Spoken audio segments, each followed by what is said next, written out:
Nah, untuk teman-teman, saya sekarang sedang berada di kediaman rumah Pak Heri. Kebetulan untuk ini juga dijadikan tempat produksi untuk kopi Kioyo. Seperti itu Pak ya? Ya, dan juga kedai kita. Betul, beserta kedai ya teman-teman ya. Dan mungkin nanti untuk selanjutnya saya akan tanya-tanya kepada Pak Heri mulai sejarah pendirian dari kopi Kioyo, perjalanan hingga sampai saat ini, dan banyak lagi yang akan ditanyakan. Untuk teman-teman di rumah jangan sampai lewatkan videonya, tonton sampai akhir. Dan untuk yang belum mensubscribe, tolong di subscribe terlebih dahulu. Untuk videonya di like dan di share. Nah, untuk pertanyaan yang paling awal, Pak Heri sendiri kan selaku pemilik dari kopi Kioyo Pak ya? Ya. Seperti itu. Nah, untuk kopi Kioyo sendiri itu mulai terbentuk sejak kapan Pak? Bisa dijelaskan ke teman-teman di rumah? Siap. Assalamualaikum warahmatullahi wabarakatuh. Waalaikumsalam warahmatullahi wabarakatuh. Untuk kopi Kioyo mungkin saya akan jelaskan dulu kronologis atau sejarah terbentuknya gitu ya. Betul. Kita untuk kebun kopi Kioyo tempatnya ada di Desa Cilencir, Kecamatan Rancah, Kabupaten Ciamis. Betul. Ya. Kita mempunyai kebun seluas 3 hektar. Betul, ya. 3 hektar. Nah, itu mulai ditanam sekitar 15 tahun lebih lah gitu ya, oleh bapak saya. Betul. Bapak saya kebetulan namanya itu Haji Oyo. Betul. Nah, makanya kenapa brand kita dinamakan kopi Kioyo. Betul. Nah, saya sebagai putranya dulu tidak tahu kapan beliau menanam, bagaimana memelihara. Nah, setelah beliau meninggal, Betul. ya kami teruskan. Ya, saya dengan keluarga, dengan anak saya, ini gimana nih kita akan meneruskan kopi generasi kedua dari bapak saya, Kioyo gitu ya. Nama brandnya apa gitu kan, seperti itu. Kebetulan kan yang berjasa membangun kebunnya itu bapak yang namanya Oyo gitu ya. Betul. Nah, makanya brand kita didedikasikan untuk beliau karena menurut kami sudah berjasa, sehingga brand kami itu namanya kopi Kioyo. Seperti itulah. Itu 15 tahun ke belakang kita membangun bapak itu ya, kebun. Nah, bapak saya meninggal itu sudah kurang lebih 6 tahun lah gitu ya. Kalau dulu sebelum kita olah seperti sekarang ini, kopinya bapak itu menjual dalam bentuk berasan.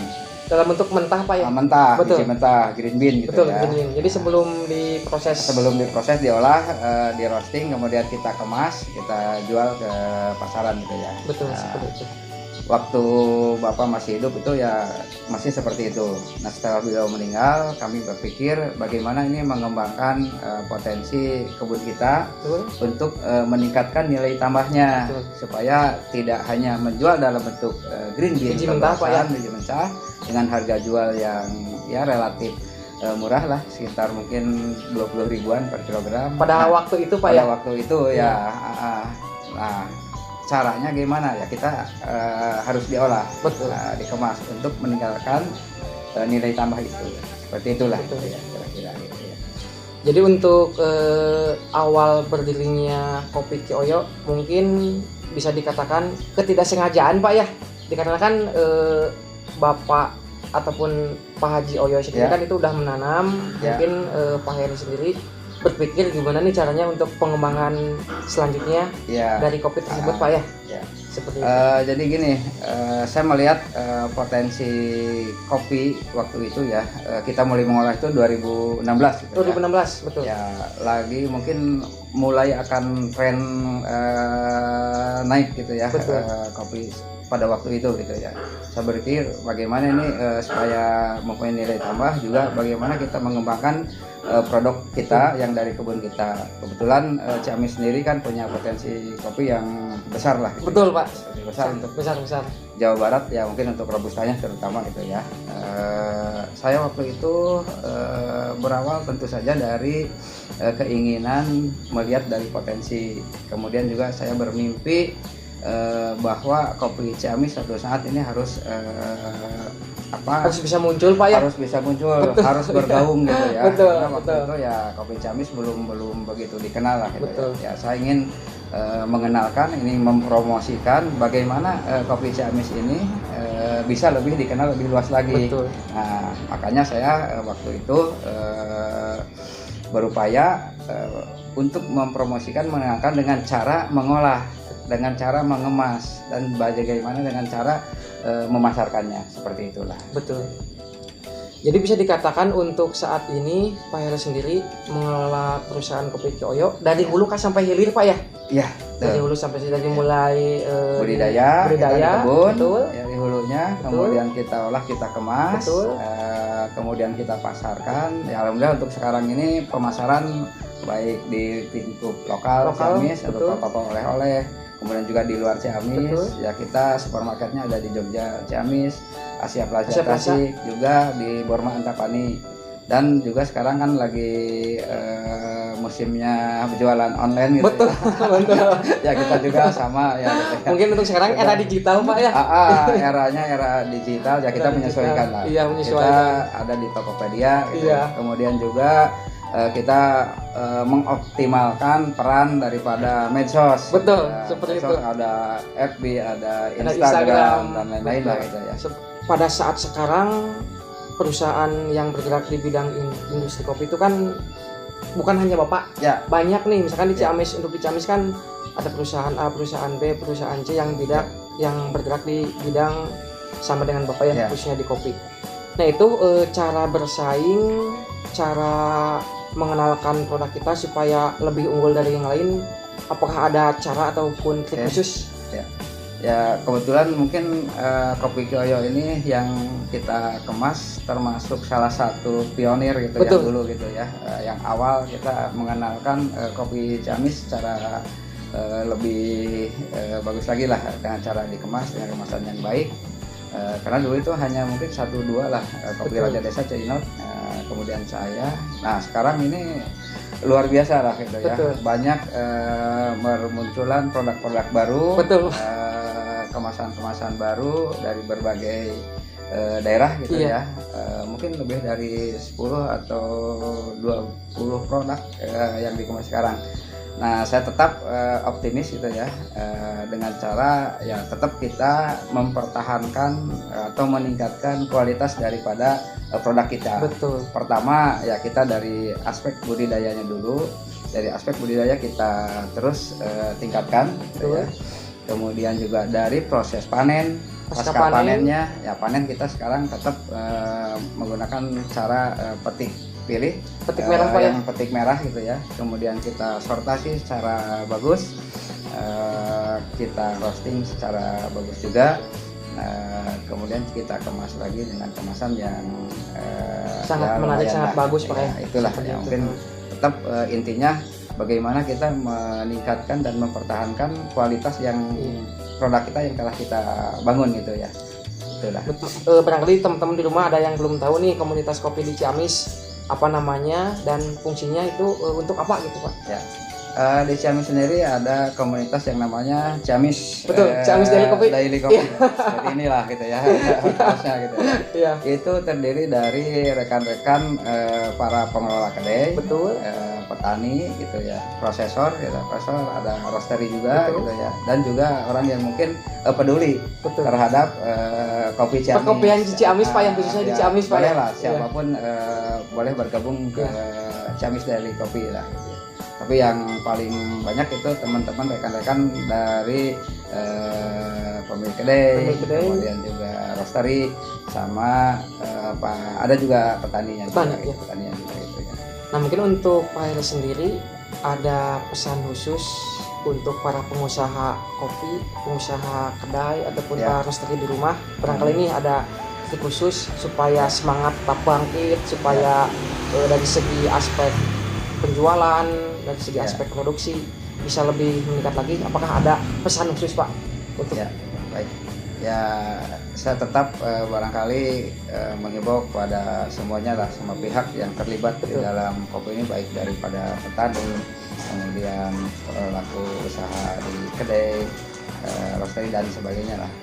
Ayo kita sama-sama bersama-sama untuk memajukan dan mempromosikan kopi Ciamis. Kita harus mencintai produk lokal, Pak, ya? kopi lokal kita, khususnya kopi Ciamis, Pak. Baik Robusta ataupun Arabica seperti itu.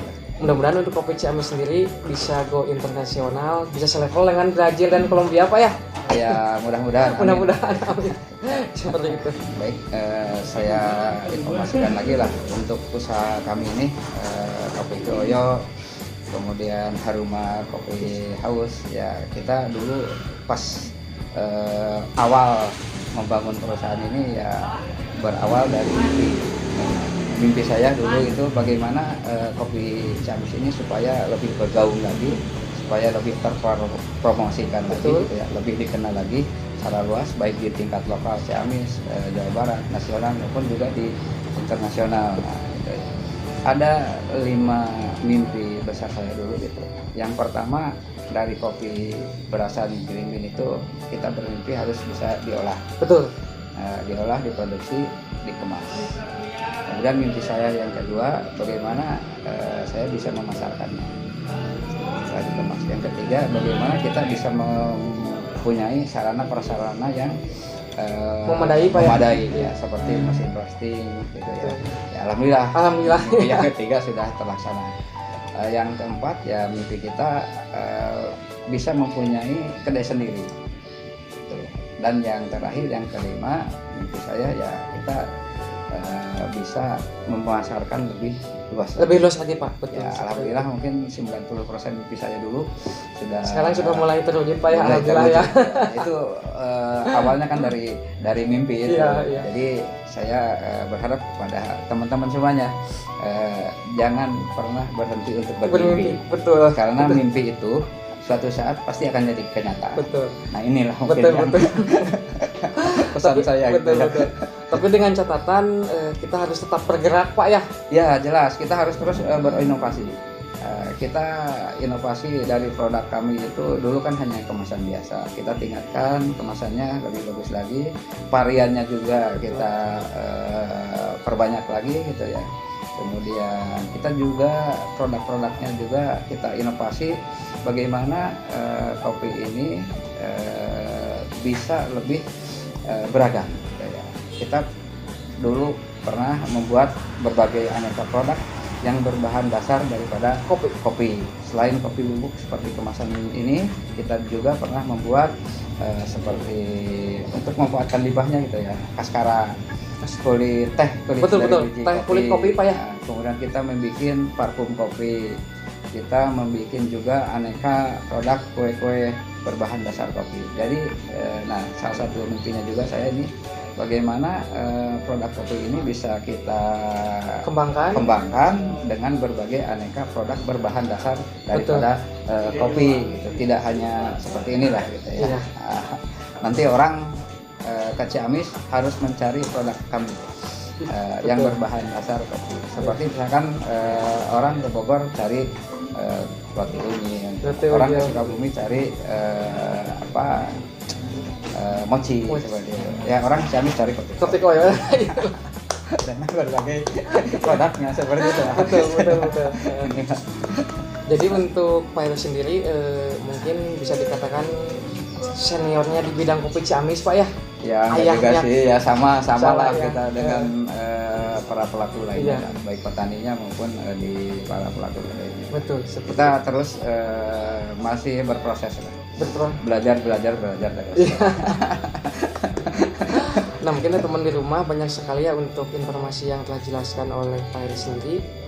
Dan untuk teman-teman barangkali ada yang mau bertanya ataupun ada yang masih belum paham mengenai perindustrian kopi di Ciamis, khususnya di Kopi Oyo, nanti boleh teman-teman tulis di kolom komentar dan nanti akan saya langsung tanyakan ke Pak Heru sendiri, akan langsung di-share ke teman-teman di rumah seperti itu.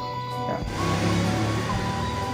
Nah, untuk tempat produksi Kopi Oyo, kalau boleh bisa dijelaskan, Pak, alamat paling tepatnya di daerah mana, Pak? Ini lokasinya kalau untuk kebun, kita tuh di Desa Cilengsir, Kecamatan Ranca. Betul. Nah, untuk produksi kita roasting, mengemas itu di Jalan Kesatrian, Jalan Kesatrian, Desa Panyikiran, Kecamatan Ciamis. Gitu. Kecamatan Ciamis. Di map bisa lah. Di map juga udah ada apa ya? Pusat Produksi dan Pemasaran Kopi Kioyo. Betul. Atau Haruma Kopi House. Betul. Di follow saja Instagram Kopi Kioyo dan Haruma Kopi House. Kopi House. Nah, mungkin teman-teman untuk bahasan singkat tentang perindustrian kopi di Ciamis, khususnya kopi Kioyo, saya rasa cukup sampai sekian. Teman-teman jangan sampai lewatkan videonya dan ikuti nanti sampai akhir. Saya akan coba bahas perindustrian kopi-kopi yang lainnya, khususnya di daerah Ciamis seperti itu. Dan untuk Pak Heri, mungkin terima kasih Pak ya telah menyiapkan waktunya. Ya. Nanti kedepannya bisa silaturahmi lagi ya. Amin ya. Tunggu ya. Siap. Untuk teman-teman sampai jumpa. Assalamualaikum warahmatullahi wabarakatuh. Nah, untuk sekarang kita langsung ke proses tahap roasting. Dan kebetulan untuk Pak Hedi sedang melakukan roasting biji robusta ya Pak ya? Robusta dari kebun yang dirancang. Betul. Ini sedang merosting biji robusta yang berasal dari Rancah Pak ya? Rancah ya. Robusta Rancah. Betul. Kita langsung tanya-tanya coba ke Pak Hedi proses seperti apa. Kita langsung. Nah, ini sedang melakukan tahap roasting Pak ya? Ya. Kita sekarang lagi merosting robusta kopi Kioyo. Kebetulan biji kopinya dari kebun sendiri yang dari Rancah, betul. Ya. Biasanya kita untuk profilnya ini untuk robusta medium dark. Medium to dark. Betul, ya, ya. seperti itu.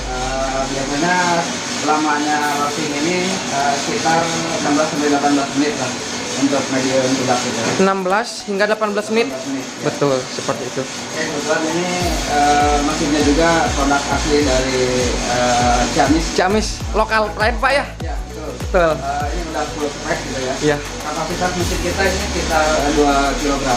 Maksimal 2 kg. Maksimal 2 kg. Nah, kalau misalkan ngerosting 2 kg, jadi untuk bobot persisnya berapa Pak? Biasanya untuk Nyusut berapa persen? Nyusut persenan lah. berarti keluar sekitar 1,6 kilo Pak ya? Ya, Kurang lebih.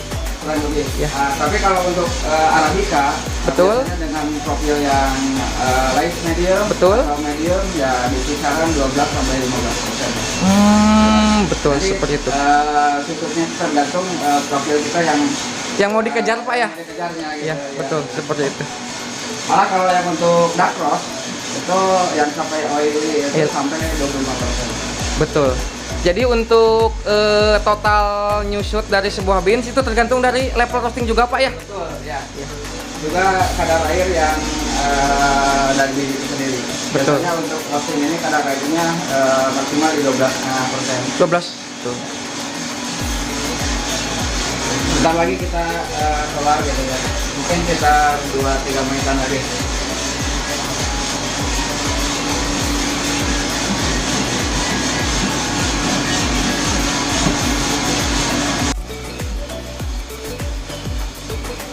Ini udah kita mau kelarin ya.